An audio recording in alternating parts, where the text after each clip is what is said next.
não existe primeiro essa rivalidade nesse momento entre Flamengo e Fluminense, exatamente porque o Flamengo é um clube náutico de remo e o Fluminense era uma agremiação de futebol. Então, naquela época era muito comum os sócios serem sócios do Flamengo, serem atletas do Flamengo e sócios do Fluminense.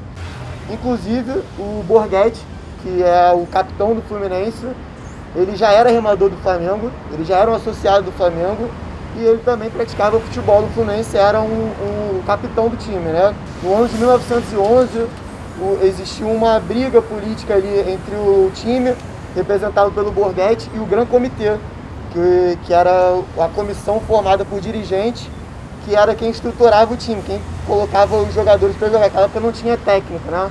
E em 1911 houve uma discordância ali em termos de escalação, começou um imbróglio político entre o time e esse Gran Comitê, e parte do time se reuniu e decidiu que ia jogar o Campeonato Carioca de 1911 pelo Fluminense ao final do campeonato e iriam pedir demissão. E ele vem e cria, em final de 1911, dezembro de 1911, confirmada a criação do Departamento de Esportes Terrestres.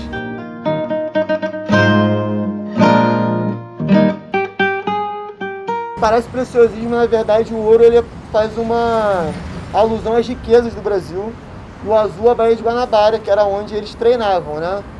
Acontece que essa pigmentação não existia no mercado interno brasileiro. Eles tinham que mandar importar da Inglaterra esse tecido. Isso gerava um custo e, para piorar, era um tecido que desbotava muito fácil com água salgada e sol.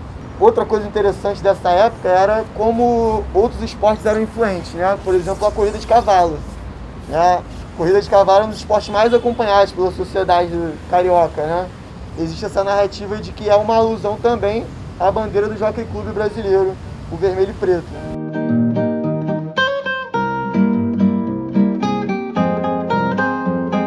O futebol, ele, no começo, ele era estigmatizado como um esporte afeminado, né? Então a gente pode ter uma leitura até homofóbica de uma sociedade que é homofóbica até hoje. Então a gente pode imaginar que na virada do século como era essa questão, né? Algumas pessoas do remo não estavam satisfeitas que o futebol usasse a mesma cor, a mesma diagramação, né, de vermelho e rubro-negro que o remo usava. E aí foi feito esse quadriculado que lembra muito o papagaio, a pipa, né? Em alguns lugares pipa, alguns lugares papagaio, que naquela época custava um vintém, né? Daí papagaio vintém, o primeiro uniforme do clube.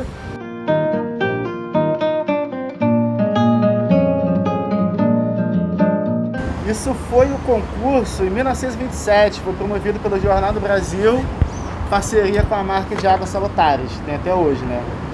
E daí as pessoas tinham que comprar o Jornal do Brasil, preencher lá qual é o seu time de coração e levar até a sede do Jornal do Brasil na data marcada. Aí você tem histórias em torno disso que hoje é impossível saber até que ponto é verdade, até que ponto não é verdade. Perceberam que os portugueses comerciantes da época estavam esgotando as edições do Jornal do Brasil na banca de jornal. Eles não chegavam de manhã, compravam todos os jornais e eu preencher todos os cupons. E aí conta-se que alguns torcedores do Flamengo, na data marcada para receber o cupom do Jornal do Brasil, se apresentaram na porta do jornal, fingiram até sotaque português. Nós somos representantes do Vasco, você pode deixar os votos que a gente vai entregar. E esses votos do Vasco supostamente foram jogados no fosso do elevador do Jornal do Brasil. Então, naturalmente, o Flamengo ganhou esse concurso e a taça está no museu.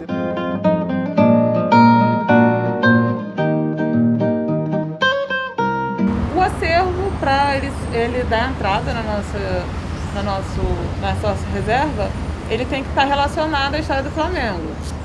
É importante que, de alguma forma, conte essa história. Aí tem o troféu, tem a camisa. Dessa forma, a gente consegue também correlacionar como a sociedade abraça e se relaciona com a marca do Flamengo. Então não é só troféu icônico, mas também são coisas que estão no nosso cotidiano, da forma que a gente lida no dia a dia. Parte também da nossa função é isso, né? Ir tratando, documentando tudo que está acontecendo, essas narrativas. Então essas narrativas já estão salvaguardadas, né? O valor que elas vão adquirir daqui a algum tempo a gente não prevê, mas esse trabalho já é automático.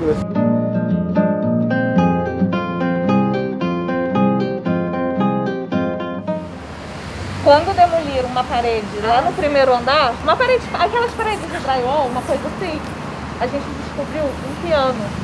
Piano? Piano. Ele tá ali. A gente descobriu que tem uma possibilidade do hino ter sido composto nesse piano. O hino oficial, né? É. Que é o de 1920. Isso. 1920. Não, é do Paulo Magalhães, né? Que era goleiro e também pianista, pelo visto, né?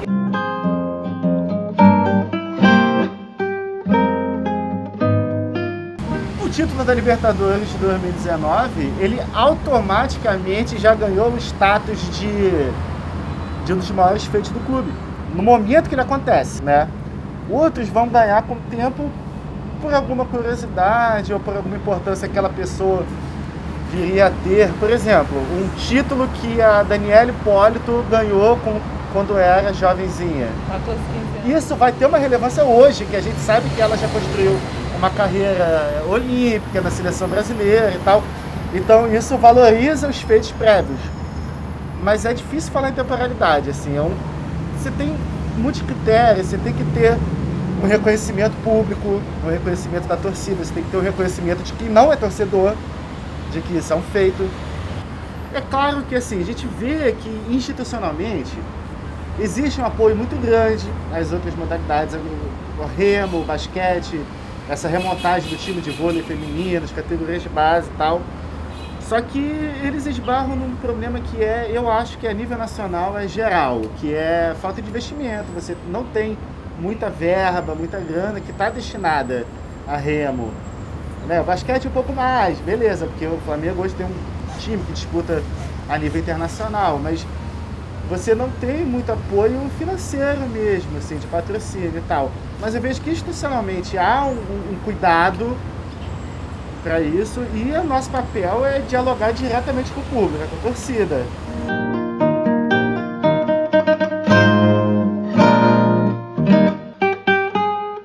O Flamengo vinha de uma derrota, de um vice-campeonato pro Vasco, né? 2 vice-campeonatos pro Vasco. Então perder aquele outro campeonato ia ser muito, muito duro para aquele elenco, né? A gente hoje pensar na figura do Zico, do Júnior, do Leandro, são enormes, mas naquela época eles eram novos, né? Eles ainda não tinham essa cacife, né, tão grande assim. Então foi fundamental e assim, eu acredito muito porque a gente ouve muito da narrativa dos próprios jogadores, como para eles foi fundamental ganhar aquele título para manter, para dar carcaça, né, para dar respaldo para aquele elenco que foi ganhar 79 2 vezes, né? E depois 80, 81, 83, 87, aí foi enfileirando.